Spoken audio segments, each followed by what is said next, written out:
اور ساری تان ٹوٹ رہی ہے ہماری، ساری کوششیں ہو رہی ہیں دین کے جزویات میں لڑنے کے سلسلے میں۔ دلائل کا انبار ہے، نوجوانوں میں بحث ہے، گرما گرمی ہے، رفع یدین کرنا نہیں کرنا، اس میں ہاتھ سینے پہ باندھنا ہے کہ ناف پہ باندھنا ہے، آمین بالظاہر کہنا ہے کہ آمین بالسر کہنا ہے، پورے جھگڑے اس میں ہو رہے ہیں۔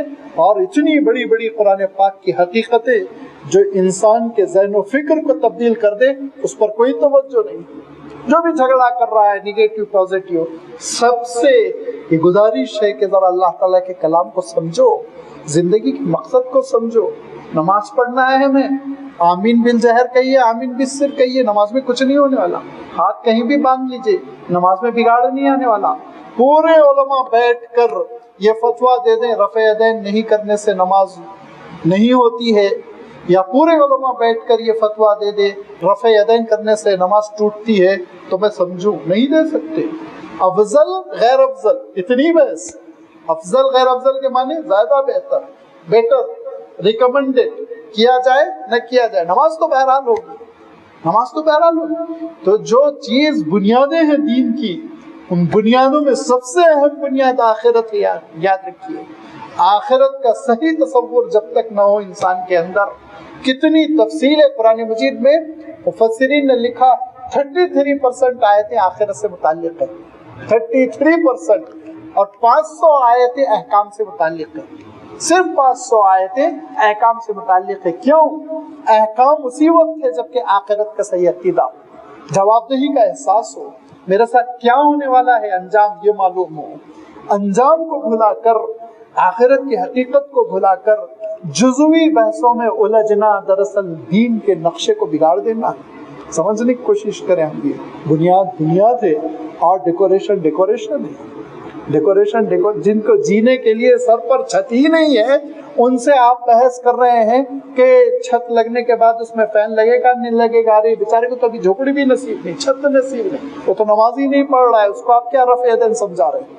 وہ تو طہارت ہی نہیں ہے، وہ نجس ہے، وہ ناپاک ہے، اس کو آپ کیا آمین بالظاہر اور آمین بالسر اور رمضان میں تراویح 20 رکعت 8 رکعت میں کہاں الجھا رہے ہیں؟ وہ تو حرام کر رہا ہے۔ ایسے ایسے زندگی میں واقعات ہوئے، پیروں تلے زمین نکل گئی، ایسا بھی ہو سکتا کیا؟ ایسے ایسے واقعات ہوئے اس زندگی میں جو بہت ہی مختصر سی ہے، اس میں جو تجربات ہوئے حیرت انگیز، ایسے ایسے مسائل میں مسلم نوجوان پائے گئے، ایسے ایسے مقامات پر مسلم نوجوان پائے گئے، آپ حیرت کریں گے۔ میں اکثر کہتا رہتا ہوں کہ ایک موقع پر جانا پڑا بنگلور میں ایک کانفرنس میں، وہ بھی غلط فہمی میں گیا، صحیح بات سامنے نہیں تھی۔ بہت مشہور شخصیت ہے، دلی میں بھی انہوں نے بہت بڑی گیدرنگ کی، وہ جو سری روی شنکر کہلاتے ہیں، اور ان کے پاس ایک آرٹ آف لائف کا ایک نعرہ ہے، لیونگ آرٹ کیا ہے پتہ نہیں۔ وہ ان کے کیمپس میں جب جانا ہوا تو حیرت انگیز بات یہ ہوئی کہ بہت سے مسلم نوجوان بڑی تعداد میں بغیر شعور کے لگے ہوئے ہیں، بھجن کرتے ہیں، یوگا کرتے ہیں، پوجا کرتے ہیں، ان کو نہیں معلوم اسلام کیا ہے، بڑی تعداد میں پڑھے لکھے ITs ہائیلی کوالیفائڈ لگے ہوئے ہیں۔ اور جب میں انٹرویو لیا، بہت تفصیل کے ساتھ بات ہوئی، تو نوجوانوں نے بتایا کہ اس کیمپس کے مینٹیننس میں زیادہ تر پیسے اربوں کے ہیں۔ وہ بات اس وقت وہ نوجوان کی اناتھرائزڈ بات تھی، لیکن جب ان کا ابھی پچھلے 1 مہینہ پہلے ان کا اجلاس جب دلی میں ہوا، اور اس دلی میں جب کویت کے شہزادے شریک ہوئے، تو معلوم ہوا کہ یہ کہاں تک آگے بڑھے ہوئے ہیں۔ اس امت کے اوپر کون کون ڈاکہ ڈال رہا ہے ہم کو اندازہ نہیں ہے۔ عرب کے شہزادے آ گئے دلی میں، کس میں؟ پوجا میں شریک ہونے کے لیے، ہندوازم کے احیاء کے لیے شریک ہو گئے، جس کا افتتاح آپ کے وزیر اعظم نے کیا تھا گزشتہ ماہ کی رپورٹ۔ اور آپ کے پڑوسی ملک کے بہت سے مسلم نوجوان آئے، ان کو ویزے دیے گئے، جن کا عالم یہ ہے کہ جن کا ایک فرد بوڑھی کوئی آ جائے اپنے رشتہ داروں سے ملنے کے لیے، تو بامبے ایئرپورٹ سے حیدرآباد کے پولیس کمشنر تک کے انٹیلیجنس کی پوری ایجنسیاں کھڑی ہو جاتی ہیں۔ وہ ملک جس سے اتنا ڈرتے ہیں جان نکلتی ہے، ان کی بھیڑ کو انہوں نے جمع کیا،